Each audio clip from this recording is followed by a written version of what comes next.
mas eu sei que quando eu pensar em desistir.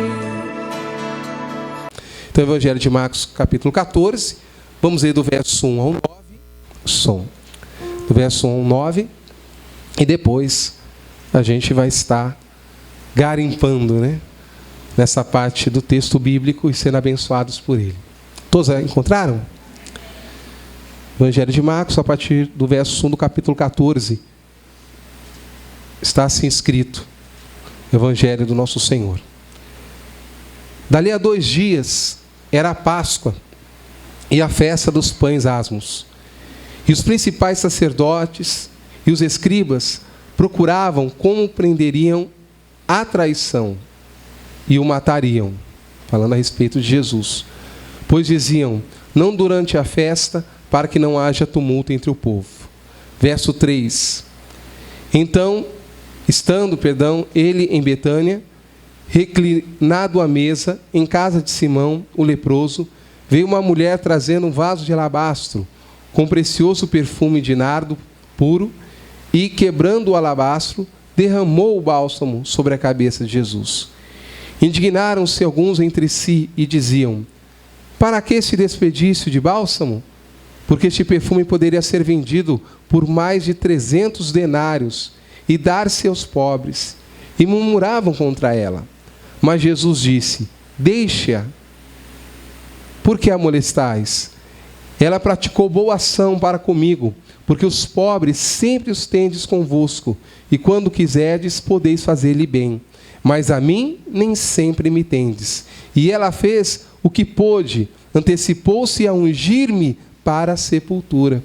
Em verdade vos digo que onde for pregado em todo o mundo o Evangelho, será também contado o que ela fez para memória sua. Amém? Que bênção que é esse texto, como todos os textos das Escrituras, mas que preciosidades Deus tem para nós hoje aqui, irmãos. Pode ter certeza que eu creio que o Espírito de Deus vai arder teu coração, vai te dar entendimento, vai te trazer maior conversão, porque somos convertidos mais e mais, e você será edificado, abençoado por essa palavra. Vamos orar por ela então? Senhor Deus, Pai, eu peço, Senhor, nessa hora, eu me inclino diante de Ti, me encurvo diante da Tua grandeza e a Tua majestade, e rogo, e peço e clamo que o Senhor fale aos corações. Meu Deus, eu sei que esta hora eles estarão ouvindo a minha voz, o homem que está diante deles a está pregando, mas a palavra é Tua, a mensagem é Tua, Senhor. E é o Teu Santo Espírito que convence do pecado, do juízo e da justiça, que purifica, que limpa.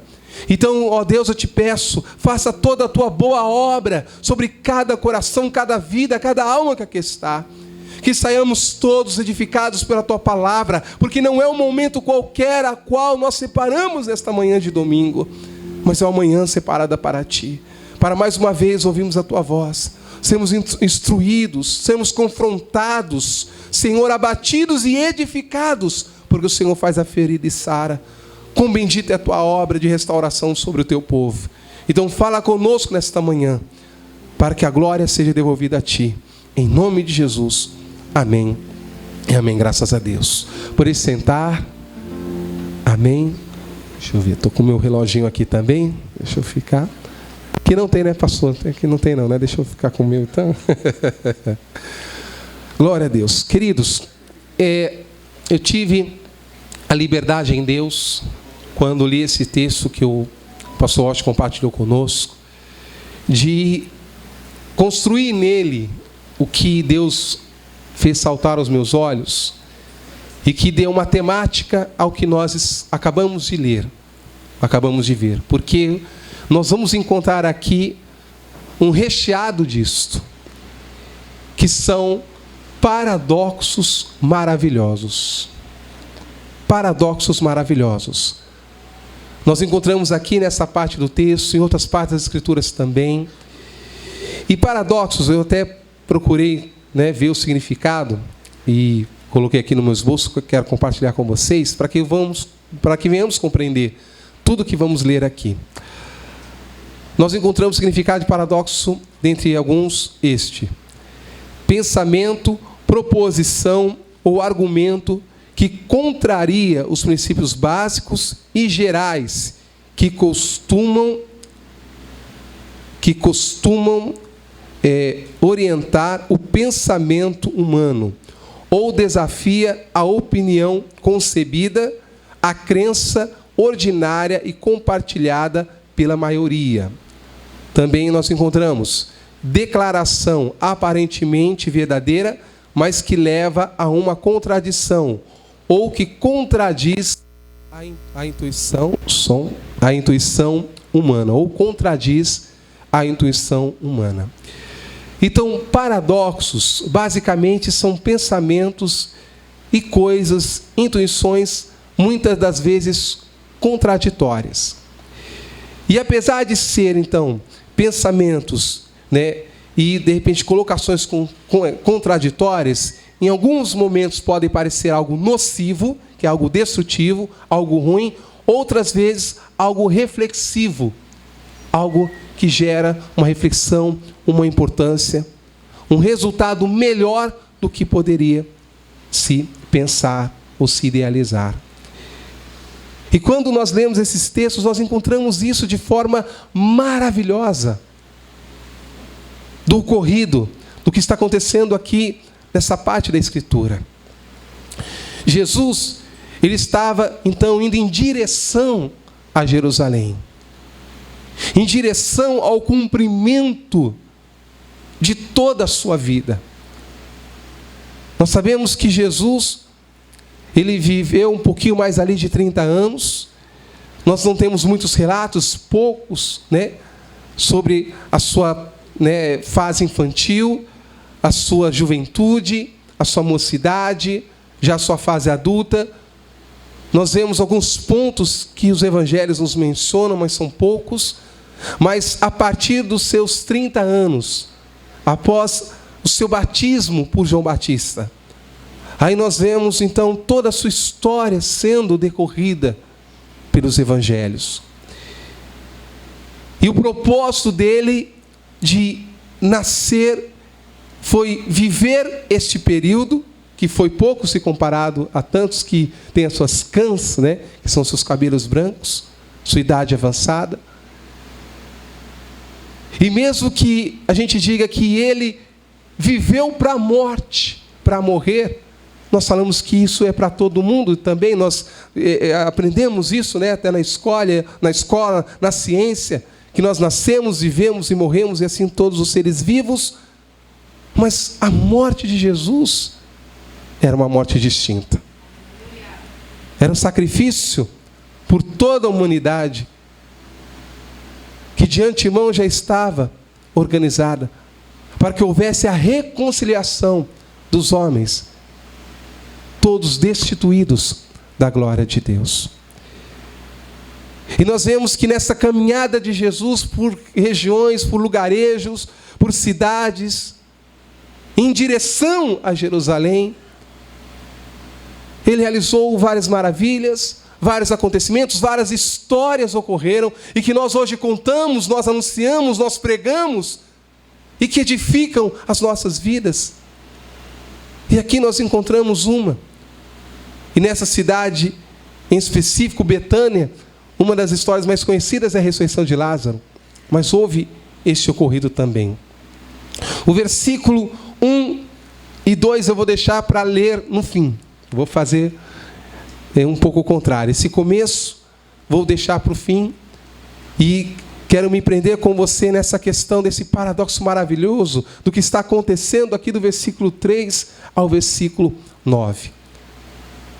Então eu creio que está dando para você entender um pouquinho o significado de paradoxo. E que isso tem a ver com a tua vida, com a minha vida. Existem exemplos, Aqui eu coletei alguns também de frases, para você entender de uma forma um pouco mais prática. O silêncio é o melhor discurso. É um paradoxo, Porque silêncio é se calar, o discurso é falar. Mas muitas das vezes, até a palavra de Deus nos ensina isso, Sejamos sempre prontos a ouvir, tardios a falar. Temos que ter cuidado, com a língua, que pode ser inflamada pelo inferno. Outro exemplo também, pregar o amor e espancar os filhos.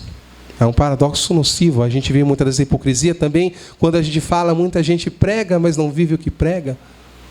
Ou fala coisas boas, corretas, justas, até piedosas, mas na prática, falsos profetas, ou falsos pregadores, ou um falso testemunho cristão.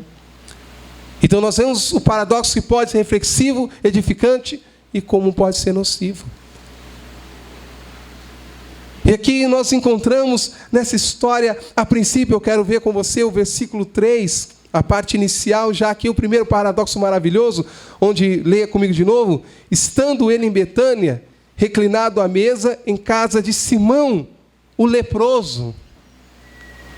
Olha um paradoxo aqui. Por que um paradoxo? Ainda mais no contexto bíblico. Tanto nesse período ainda de Jesus, como nos tempos anteriores. Eu creio que muitos aqui já ouviram falar, não vou me destrinchar tanto, para não ocupar muito tempo da mensagem, daquilo que eu creio que Deus quer que você se apegue. Mas se você for em Levítico, nas Escrituras, você vai ver vários versículos falando a respeito como era o tratamento social de uma pessoa leprosa. E como no decorrer até da história bíblica, a lepra, ela teve, um estigma de comparativo com o próprio pecado. E de certa forma existe isso também. Se fôssemos pregar sobre a lepra em si, no seu sentido espiritual. Mas aqui é um paradoxo. Porque se você for, então, em Levítico 13, você vai ver que um leproso, pessoas leprosas, elas não tinham que viver afastadas, humilhadas, desonradas. Isso existia uma forma de sistema social, mas também existia o procedimento, vamos dizer, de saúde pública. Porque se hoje nós enfrentamos enfermidades e doenças que contaminam, contagiosas, houve agora recentemente essa questão do Covid, imagine outras doenças naqueles tempos que não havia estruturas, nem de saúde, nem de qualquer outra organização social, ou de uma cidade como existe hoje, um saneamento básico e o que for. Então havia essa preocupação de saúde pública, havia um senso também social, e havia essa separação, e o único ponto bíblico que eu quero ler com você, se você puder ir comigo, é lá em Levítico 3, só o versículo 15, só esse versículo,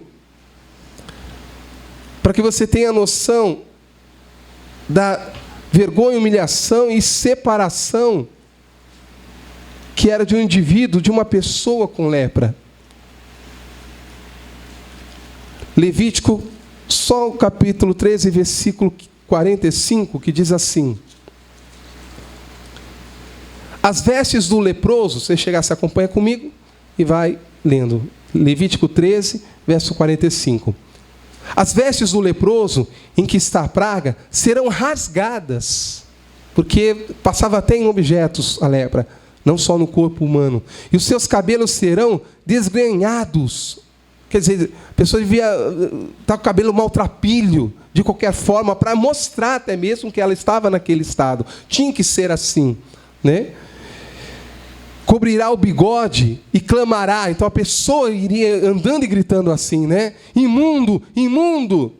Versículo 46. E será imundo durante os dias em que a praga estiver nele, e imundo habitará só, e a sua habitação será fora do arraial. Então deveria viver de uma forma separada, fora, distinta. E esse estigma, de alguma forma, de alguma maneira, pegou este homem chamado Simão, em que Jesus está visitando. Se você for ver outros contextos bíblicos do Evangelho, encaixando Mateus, o Evangelho de João, nós vamos ver que este homem era um amigo, um conhecido da família de Lázaro e das irmãs de Lázaro. E que, inclusive, eles também estavam ali em meio a este episódio. Inclusive, esta mulher é a Maria, irmã de Marta e de Lázaro, que derramou aqui este nardo puro. Então, eu vejo aqui esse primeiro paradoxo, que é exatamente o se achegar e o estigma. Por quê? Porque este Simão leproso, ele já não estava mais com lepra, apesar de ser chamado assim. Ele havia sido curado por Jesus da lepra. E ele agora recebe Jesus em sua casa, e os seus amigos, os discípulos, e faz ali até mesmo, né, algo precioso para eles, antecedendo até mesmo a morte de Jesus. E Jesus se achega a ele, como se achegou a tantos outros, como ele mesmo se achegava aos pecadores. E não somente aqui, em outros pontos também, havia esse questionamento, havia até mesmo essa crítica. Como que ele vai se chegar a essas pessoas dessa forma, desse jeito, com esse estereótipo, com esse estigma? Estigma significa também uma marca que prende na pessoa e que a cicatriza. Isso significa estigma. Mas Jesus se achegou a este homem. Como tantos outros, se formos também no Evangelho de Marcos capítulo 2, deixe sempre marcado Marcos 14 e vá comigo agora em Marcos 2. Olha o que diz aqui a partir do verso 15. Evangelho de Marcos capítulo 2, a partir do verso 15. Achando-se Jesus à mesa na casa de Levi, que também é Mateus, né? Estavam juntamente com ele e com seus discípulos muitos publicanos e pecadores, porque estes eram em grande número e também o seguiam. Os escribas dos fariseus, vendo comer em companhia dos pecadores, os publicanos, perguntavam aos discípulos dele: por que come e bebe ele com os publicanos e pecadores? E tendo Jesus ouvido isso, respondeu-lhes, texto muito conhecido de muitos de nós: os sãos não precisam de médicos, e sim os doentes. Não vim chamar os justos, e sim pecadores. Aleluias. Porque é um grande paradoxo isso, meus irmãos. Jesus não deveria se achegar a nós. Isso às vezes é duro e parece difícil de ouvir. Mas eu digo no sentido daquele Deus santo e puro diante dos homens pecadores em suas rebeliões. Eu creio que não há um problema, não é uma problemática para todo pecador que então foi alcançado pela graça e misericórdia do Senhor Jesus e convencido e reconhece que realmente é um salvo em Cristo Jesus, reconhecer que era um pobre pecador, mas não só porque praticava coisas erradas, ilícitas, mas porque não se agradava de estar na presença de Deus. Porque realmente Deus não era feito um caso a respeito dele. E muitas das vezes, querendo ou não, nós em nossa religiosidade, nós também vemos um Deus que ele serve para nos servir e não realmente para ser servido de forma incondicional. Ao ponto que às vezes a nossa carnalidade pode colocar alguns questionamentos insanos, pensando assim: como eu servirei um Deus que não fez nada por mim? Se só por ele ter dado fôlego de vida, o dom da vida, já somos gratos. E eu sempre digo isso às pessoas: o maior milagre que você já recebeu é algo maravilhoso, um leproso ser curado, um cego enxergar, um mudo falar. Você está guardando milagres, e não é pecado, não é um erro você pedir milagres para o Senhor, porque Ele tem todo o poder para fazê-lo. Mas pode se tornar um problema quando isso é a base do relacionamento que temos com Deus, ou a nossa crença nele, ou até a nossa gratidão, se recebemos então, para então sermos gratos, e não sermos gratos até mesmo por reconhecer que não deveremos receber nada. Então o maior milagre que o Senhor já realizou na sua vida, na minha vida e na vida de todo pecador, é se achegar a Ele, é justificá-lo, é trazê-lo à conversão, mudar um coração duro num coração contrito, para recebê-lo como o Senhor. Irmãos, não é pouca coisa essa obra. Deus se achegar. Então não é um problema reconhecer que eu não era digno, mas aprova Ele pelo seu amor. Amou o mundo de tal maneira que deu seu Filho unigênito, para que todo aquele que nele crê não pereça, mas tenha vida eterna. Aleluias. Foi isso que esse homem recebeu, e tantos outros, e tantas outras vidas, e como nós também. Que paradoxo. Que paradoxo. O santo, se achegar aos pecadores e libertá-los, porque uma coisa que a gente precisa compreender pela fé: nós não estamos somente aprisionados no pecado, como se fôssemos os coitados trancafiados, porque a palavra é bem clara, fala que nós amávamos o que Deus odiava. Isso é essencial para uma verdadeira conversão, porque do contrário, sempre vamos imaginar que é por meritocracia. Servimos a Deus por méritos. Deus, o Senhor tem que me salvar agora porque eu abri mão de uma vida de pecados. O Senhor agora tem que me abençoar porque eu o abençoo, porque eu quero o bem de outros. Mas é diferente. Eu não entendo esse paradoxo maravilhoso. O mundo inteiro, o inferno, os demônios, o que for, e outros pecadores que não creem na graça de Deus, pode dizer que eu sou digno de receber o juízo de Deus. Isso em certo ponto pode até ser verdade, porque essa é uma das maiores contradições. Do justo morrer pelos injustos, do justo se fazer maldição por nós.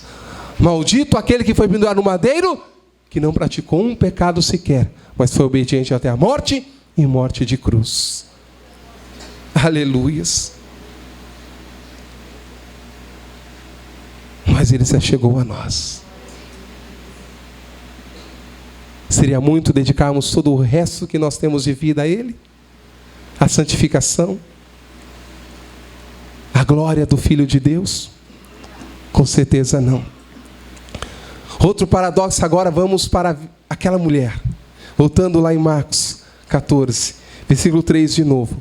Estando ele em Betânia, reclinado à mesa, em casa de Simão o leproso, veio uma mulher trazendo um vaso de alabastro com um preciosíssimo perfume de nardo puros.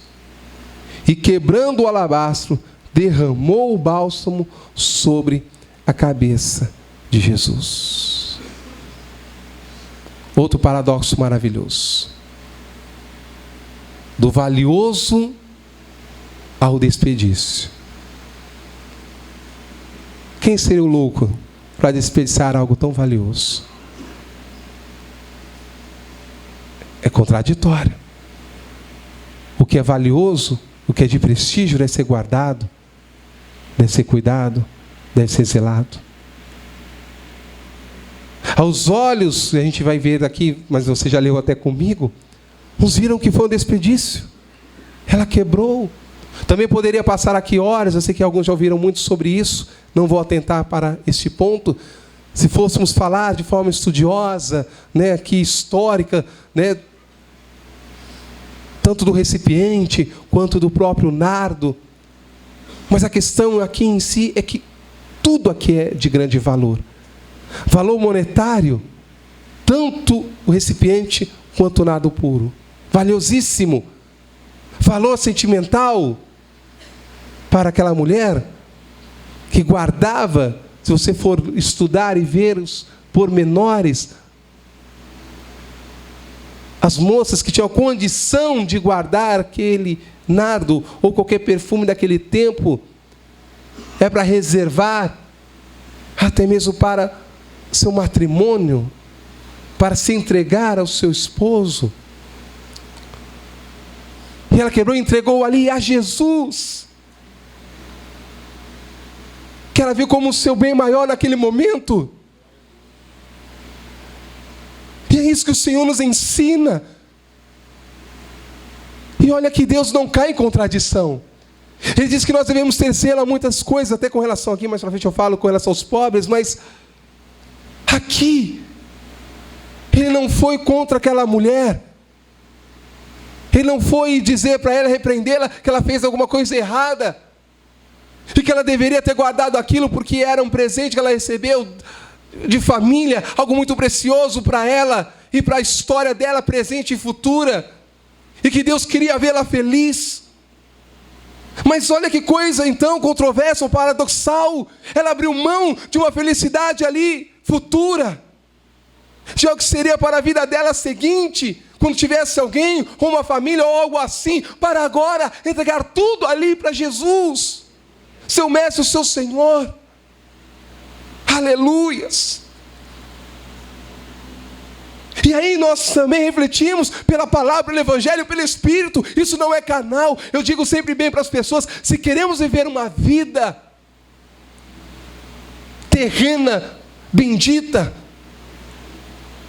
não é vivendo uma espiritualidade fictícia, achando que estou flutuando e eu sou mais especial, o mais ungido, o mais espiritual do que outros carnais, imundanos e pecadores, porque a unção do Senhor está sobre mim.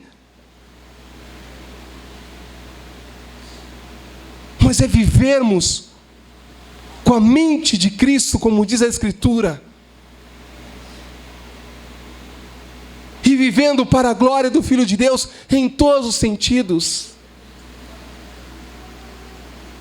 E por mais que somos então avessos, pela graça e a verdade que nos alcança, a meritocracia, ou um sacrifício equívoco de querer sacrificar de uma maneira para herdar os céus, ou para receber bênçãos de Deus, porque Deus não é manipulado e não recebe ali, suborno. Mas não elimina que a nossa vida é sacrificial. E que muitas das vezes precisamos reconhecer o que tem tomado mais a nossa atenção, ou o que para a gente pode ser valioso, mas deve ser realmente entregue diante do Senhor. Quantas vezes nós vemos vidas se desencilhando de uma seriedade de vida com Deus por causa realmente dos familiares. Ou me afastei, ou me enfraqueci por causa do marido, ou por causa da esposa, ou por causa do filho, ou por causa da filha, ou por causa do emprego, ou desemprego, ou por causa disso, ou de coisas externas. Meus amados, tem coisas que podem ser muito valiosas nesta vida na terra, mas no seu bom sentido devem ser desperdiçadas para a glória do Filho de Deus. Agora também posso dizer que o Senhor que chama e capacita, Ele é sabedor de todo o sacrifício que nós fazemos para Ele. Por isso Ele é tão bom conosco. Nunca pense, meus irmãos, que qualquer sacrifício que você faça, de coisas até que sejam valiosas para você, que aparentemente ou pode parecer desperdício, mas realmente não por religiosidade, é para a glória do Filho de Deus, Ele cuidará de ti. E o que é mais importante? Você ter unção para expulsar demônios, o teu nome está escrito nos céus, na eternidade. Aleluias. Porque às vezes até ministérios para algumas pessoas são mais importantes do que realmente deveria ser. Que o Senhor nos dê essa sensibilidade para reconhecer isto. Continuando aqui sobre esta mulher, versículo 4. Indignaram-se alguns. Para que esse desperdício de bálsamo? Porque este perfume poderia ser vendido por mais de 300 denários e dar-se aos pobres, e murmuravam contra ela. Outro paradoxo maravilhoso. Essencial e o secundário. O que é essencial, o que é secundário? Diante de coisas tão importantes. É importante e é mandamento do Senhor cuidar dos pobres? É. Eu disse para você que Deus não se contradiz, mas Ele é perfeito em tudo. Por isso clamemos sempre: Senhor, me faça ver como o Senhor quer que eu veja as coisas. Me faça ouvir como o Senhor quer que eu ouça as coisas. Porque se eu ver do meu jeito e eu ouvir do meu jeito, vai dar ruim. Desculpa o linguajar jovial aí. Vai dar ruim. Eu sei que eu não sou perfeito, tenho minhas limitações, mas eu posso clamar ao Senhor para me aperfeiçoar nas minhas ações, nas minhas decisões, nas minhas escolhas, para poder organizar e articular no bom sentido o que é primordial, ou melhor, o que é, essencial e secundário. Porque há momentos na vida que tem coisas importantes que vão precisar estar em segundo plano. Tem outras coisas que vão ser mais essenciais, mesmo ambas sendo importantes. E aqui que nos chama a atenção também, lá onde você leu comigo em Marcos 2, quem critica a ação de Jesus comendo com os pecadores e bebendo são os escribas e fariseus. E aqui, quem são? Quem são? Os discípulos. Se você for lá em João 12, só para deixar, não precisa ir lá não. João 12, do 1 ao diante, aí você vai ver mais detalhes desse episódio. Dentre eles, o que foi mais feroz em mencionar isso que poderia ser vendido foi Judas Iscariotes. E lá no texto, em João 12 até diz isso, que ele não estava nem preocupado em questão de ajudar os pobres, mas é porque ele tinha acesso àqueles donativos, muitas das vezes. Por isso que até, seja a tesouraria, seja os irmãos, seja o pastor que tem acesso aos dinheiros santos dos irmãos, como foi pregado aqui a oferta, quando é dado dízimos, algo assim, é muito temor mesmo. Porque ai daquele que usa fraudulentamente isso. Como também, se eu chegar a pensar, não, eu não sou daquele que dou porque eu não sei o que fazem, também posso entrar num erro. O que eu preciso é em Deus reconhecer a obra que está sendo feita e saber que Deus julga tudo que está sendo feito. Ele conhece os corações e as vidas. Mas aqui os próprios discípulos, então, eles acharam que o essencial eram os pobres. O essencial naquele momento era o que aquela mulher estava fazendo. E Jesus vai declarar isso abertamente. Abertamente. E só para você, se você nunca ouviu, para você ter conhecimento, uma observação aqui, 300 denários naquele tempo, era um valor, para você ver o custo daquele nardo e daquele recipiente também, o alabastro, era equivalente a diárias de trabalhos durante 300 dias, quase um ano. Quase um ano de trabalho. Ou poderíamos dizer um ano de trabalho. Aí poderíamos fazer as contas. Se uma pessoa receber entre 300 dias uma diária de R$30, seria 9 mil. Uma pessoa que tem uma diária de trabalho a R$50, seria 15 mil. Uma pessoa que tem uma diária de trabalho a R$100, seria 30 mil reais. Aquela mulher, naquele momento, por Cristo, você entende que não foi só algo de dar. Quando a gente vê esse texto, não é algo só para que a gente pudesse comentar com relação a valores monetários depositados. Acho que até muito mais do que isso.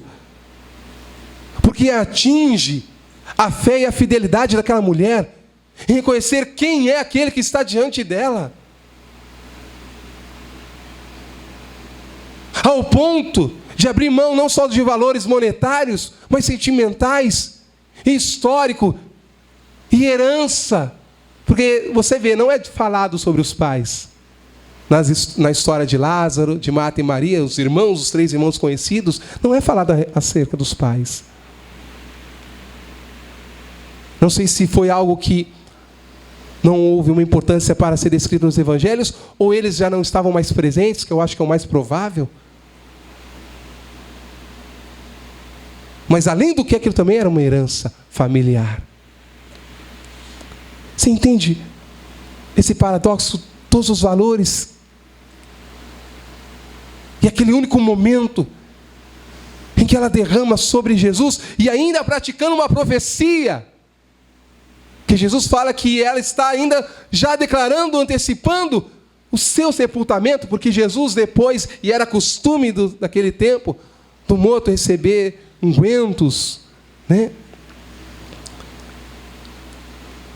receber olhos, mas também era algo de prática. Alguém que morreu da família, de valor sentimental da pessoa também, mas ele estava em vida e ela estava fazendo aquilo. É um paradoxo de vida e morte aqui também, se formos ver, porque assim é a nossa vida cristã. É um paradoxo de vida e morte. Olha o que louvamos agora. Não somos levados como ovelha também ao matadouro todos os dias? Vamos ser sinceros, às vezes não é tão real assim, na nossa carne. Porque eu fiquei pensando, hoje para mim, pastor Leonardo Fabiano, que dia abençoado. Eu pude ir na minha casa tomar o meu banho, vestir minhas roupas, vim cheiroso, para uma igreja cheirosa, com irmãos também que tomaram seus banhos, também são cheirosos. Tudo bonitinho, um ar-condicionado. Estou dizendo que há um problema nisso. Mas se eu estivesse preparando para o dia da minha morte, para o último momento da minha pregação,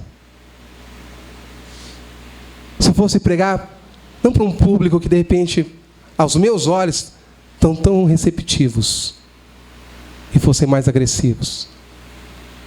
Lembra de Estevão? Que mensagem, que poder, que glória, que Cristo pregado ali. Que perdão, que misericórdia para aqueles que o mataram. Que verdade profunda que feri-los, os seus ouvintes, mas que demonstrou amor por eles. Eu sei que nós como cristãos estamos em expectativa de dias piores. Perseguições, essas coisas são bíblicas e virão. Às vezes, em alguns momentos, pastor, mas eu me sinto às vezes no meu trabalho, porque não são cristãos, ou alguma coisa eu sinto, ou pelo governo, ou o que for, mas é um senso ainda, possa ser, não diminuindo o problema que cada um tem, só cada um sabe aonde o sapato aperta, mas ainda é um senso e é pequeno. Mas eu sei que todos que aqui estamos, de certa forma, sim, também é valiosa a nossa caminhada, estamos aqui mesmo cheirosos e no ar-condicionado, porque você foi mortificando a sua carne, ouviu o Evangelho, negando a si mesmo, porque Jesus mesmo disse, porque se não for essa a sua missão, então você não pode ser cristão. Porque Jesus disse, aquele que não negar a si mesmo e tomar a sua cruz, não é digno de mim. Se somos dignos de Cristo, é porque todos que aqui estamos negando a nós mesmos e tomando a nossa cruz. E eu creio, pela vida do pastor Washington, que você já deve ter ouvido algo a respeito, que a cruz não é os seus problemas sendo carregados. Eita, meu marido é minha cruz. Ei, minha esposa é minha cruz. Oh, essa vida está sendo uma cruz. Não. A cruz que Jesus fala é você crucificado com Ele. É o seu eu, lembrando que assim como Ele foi crucificado, você também. Eu falo isso para os irmãos, para os cristãos. Nós não devemos fazer caso das lembranças do pecado em forma condenatória. Aí, que às vezes as pessoas, no exagero do humanismo evangelical, não, porque Deus lançou no mar o esquecimento dos meus pecados para não lembrar mais, quem sou para lembrar, ia ser um caminho. Espera lá. Sim, na forma condenatória. Mas eu devo me lembrar de onde o Senhor me tirou, quem eu era. Ou você não vê Paulo várias vezes, até quase o último fôlego de vida dele, ele falando quem ele era. Eu era aquele que perseguia, aquele que matava, aquele que assassinava, aquele que perseguiu o caminho, né? Quando ele fala lá, eu persegui o caminho. Mas um dia, ele acabou comigo. E de perseguidor, me tornei um dos perseguidos. E a vida que eu vivo na carne, agora vivo para a glória do Filho de Deus. Então, meus irmãos, ela abriu mão de um futuro, de um presente, de um futuro, de uma vida por Cristo.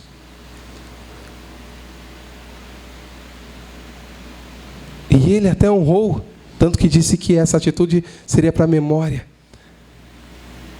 Aqui para a gente ver último paradoxo, penúltimo paradoxo, para depois eu ir em Jesus. Versículo 6 em diante. Estou chegando aqui ao desfecho. Mas Jesus disse: deixai-a, porque a molestais. Ela praticou boa ação para comigo, porque os pobres sempre o tendes convosco, e quando quiserdes, podeis fazer-lhe bem, mas a mim nem sempre me tendes. Ela fez o que pôde, antecipou-se a ungir-me para a sepultura. O paradoxo. Essa mulher está me honrando. Olha que honra ela abrir mão disso tudo. Mas é para a minha morte. Não é para a minha vida. A honra que ela está me dando é para a minha morte. Nós hoje honramos ao Senhor em sua morte e sua ressurreição. Por isso ceiamos. Irmãos, nós ceiamos por comunhão uns com os outros e por Cristo. Não é simplesmente uma prática religiosa porque eu sou evangélico. Como qualquer coisa nas nossas vidas. A quem temos servido. Paulo muitas das vezes falava isso a alguns irmãos, escrevendo as cartas de Corinto e outros. A quem tem servido. Se é que tem dado crédito. Se é que compreendeis. Algumas das vezes ele falava isso com vidas que ele já tinha pregado há anos, mas que retrocediam nas suas práticas, retrocediam na sua forma religiosa de viver para com Deus, e perdiam o foco real do porquê foram comprados pelo sangue de Cristo. Às vezes na caminhada cristã, muitos de nós perdemos a compreensão verdadeira porque fomos comprados. E queremos viver para nós mesmos. Queremos viver uma vida a qual nós vivemos e o Senhor nos serve. Não sirvamos ao Senhor de verdade, sejamos sensíveis e busquemos a Deus para falar: Senhor, onde quer que eu esteja, o que quer que eu faça, Senhor, dirija-me. O que devo fazer? Como devo viver? Como devo discernir? Para que tudo que eu faça venha te glorificar. Isso é possível no nosso meio de trabalho, nos nossos relacionamentos com pessoas estranhas e familiares. Tem vezes as pessoas, um tempo atrás eu também pensava assim, que evangelizar os meus familiares, evangelizar meus vizinhos, evangelizar as pessoas que não conhecem a Cristo, evangelizar pessoas que estão num falso evangelho, é convencê-las do que eu acredito. E evangelizar não é isso. Evangelizar é anunciar o Evangelho. Quem convence, quem julga, quem justifica é Deus. E a coisa, entendimento, experiências, cada um de nós vamos viver no mesmo corpo, porque a palavra fala que há medidas diferentes de fé. Não dá, realmente eu entendo numa congregação todo mundo pensar identicamente, são indivíduos diferentes, mas temos um só Deus, uma só fé, um só Espírito, um só Deus sobre tudo e sobre todos. Efésios 4 diz isso. Mas aqui, cuidado também com as críticas. Aqui foram discípulos que criticaram. Jesus falou: não a molestais. Não a molestais. Eu vejo às vezes pessoas falando: eu sou desse, eu sou daquele pastor, eu sou daquele, que nem no tempo de Paulo. Eu sou de Paulo, eu sou de Cefas, eu sou de Pedro. E há uma briga às vezes teológica, uma briga entre as igrejas, entre os irmãos. Os rachas, misericórdia. Aonde está a glória para o Filho de Deus nisso? Onde está então este momento que a minha vida é Jesus, como aquela mulher? Todos aqui em algum momento tiveram encontros marcantes com Jesus. Sim ou não? Se alguém ainda não teve, vai ter. Que o Senhor permita isso, te atraia para isso. Porque tem um primeiro encontro, tem outros encontros, tem coisas que são marcantes. Como ocorreu com esta mulher. Tanto que Jesus disse isso: olha, Versículo 9. Em verdade vos digo, onde for pregado em todo o mundo o evangelho, será também contado o que ela fez para a memória sua. E eu vejo se cumprir a palavra que Jesus disse aos discípulos e todos aqueles que virão crer nele, que os homens glorifiquem a Deus por suas obras, por suas ações. Por suas ações. A ótica de Jesus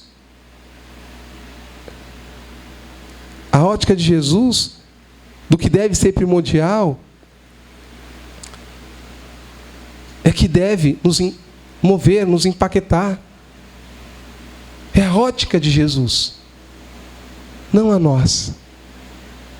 Você vê que ele apresentou paradoxos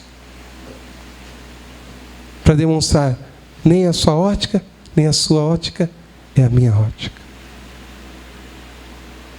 Sem contradição. Em outros momentos Jesus disse: aquele que visitar o que tem fome, der de comer o que tem fome, der de beber o que tem sede, vestir o que está nu, estarão fazendo isso a mim.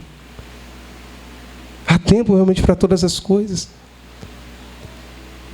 Então nós não devemos também nos cansar demasiadamente, até com relação à obra de Deus. Sejamos sensíveis para aquilo que o Senhor quer de nós. Para terminarmos, entregarmos esta mensagem para a glória de Deus, paradoxo aqui, dentre todos os que eu disse aos irmãos, essencial: festa e morte. Porque o versículo 1 e 2 diz isso, né? Dali a 2 dias era a Páscoa e a festa dos pães asmos, e os principais sacerdotes e os escribas procuravam como o prenderiam à traição e o matariam, pois diziam: não durante a festa, para que não haja tumulto entre o povo. Paradoxo nocivo, hipocrisia. Eles estavam preocupados com as festas dos pães asmos, que era a celebração da libertação de Deus do povo hebreu do Egito. Queriam celebrar a ação de Deus de libertação e de vida, e eles queriam prender e matar. Do livramento da fidelidade de Deus, que atendeu a oração de mais de 400 anos dos hebreus e os libertou, e queriam calar e matar a Jesus. Festa e morte. Como duas coisas poderiam andar juntas? Mas na cabeça daqueles homens, pôde. Como às vezes muitas pessoas. Eu sei que todos nós temos a nossa luta contra a nossa carne. Nós somos conduzidos por um Espírito de Deus real, ao que é puro, santo e verdadeiro. Então como? Como comer da mesa do Senhor e da mesa dos demônios? Como querer e desejar amar o sacro e se lamear no que se suja? O que se limpa ainda mais. O que se suja ainda mais. Eu sei que a igreja e nós pregadores da aliança do nosso Senhor e Salvador Jesus, não somos aqueles que abrem e fecham as portas. Mas existe o verdadeiro e o falso. O sim, sim e o não, não. Se eu chamar vocês para viverem de qualquer maneira junto a Deus, mas também se eu for legalista, de lei, pressionar e colocar um peso sobre os seus ombros para que você venha agradar a Deus, serei um mau pregador, um falso profeta, um falso pastor. Mas vós também, se não fazeis o que vos mando, pela palavra e pelo Espírito de Deus que vos instrui, o que sereis? Seis verdadeiros filhos e filhas de Deus, não amando o pecado. A palavra fala, o Filho de Deus não peca. É um terror isso para nós. Mas pastor, eu sou falho, então eu nunca vou poder ficar em igreja nenhuma. Deus sabe das minhas limitações. Aonde está o teu coração, aí está o seu tesouro. Há uma diferença. O esposo sempre fala isso conosco, a gente ministrando as pessoas. Tenha paciência com você também. Mas também seja firme com você também em Deus. Às vezes queremos aceitar coisas demais ou queremos cobrar coisas demais. Tem pessoas que querem ser teleguiadas. Querem que pessoas fiquem dizendo para ela o que elas devem e não devem fazer. E ainda estão querendo juntar festa e morte. Estão sacrificando de novo o seu Senhor. Quantas vezes Paulo disse isso aos seus ouvintes, aos irmãos das igrejas locais? Estão crucificando o Cristo de novo. Se até se circuncidarem, estariam fazendo isso.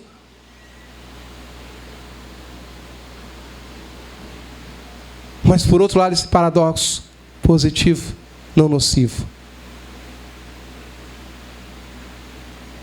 Eles estavam querendo a festa e matar a Cristo, porque Ele era o Filho de Deus. Porque eles achavam que viam, porque se não vissem, teriam seus pecados perdoados. Mas a morte e o sacrifício que Jesus estava falando aqui, que falou que a mulher Maria estava antecipando, ungindo, Ele sabia que iria trazer muita alegria nos céus. Porque a festa nos céus, para cada pecador que se arrepende. Foi doloroso para o Cristo. Porque Ele na cruz bradou: Pai, por que me desamparaste?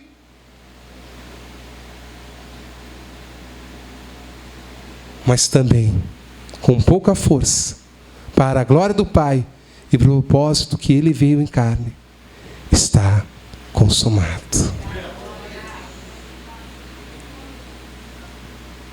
E creia,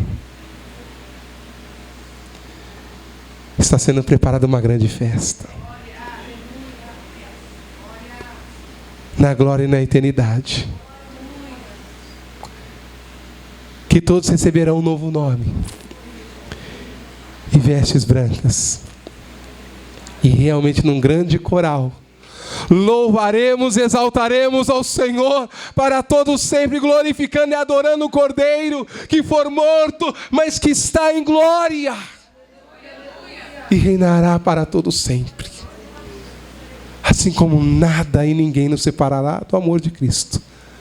Nada e ninguém, nem anjos, nem potestades, nem demônio, nem vida, nem morte, nem tempo, nem nada impedirá que se realize toda boa obra que o Senhor intentou realizar em salvar os seus, colher os seus e santificá-los para todo o sempre. Louvado seja o Cordeiro de Deus. Aplaudamos ao Senhor, aleluia. Glória a Deus. Louvado seja o Senhor.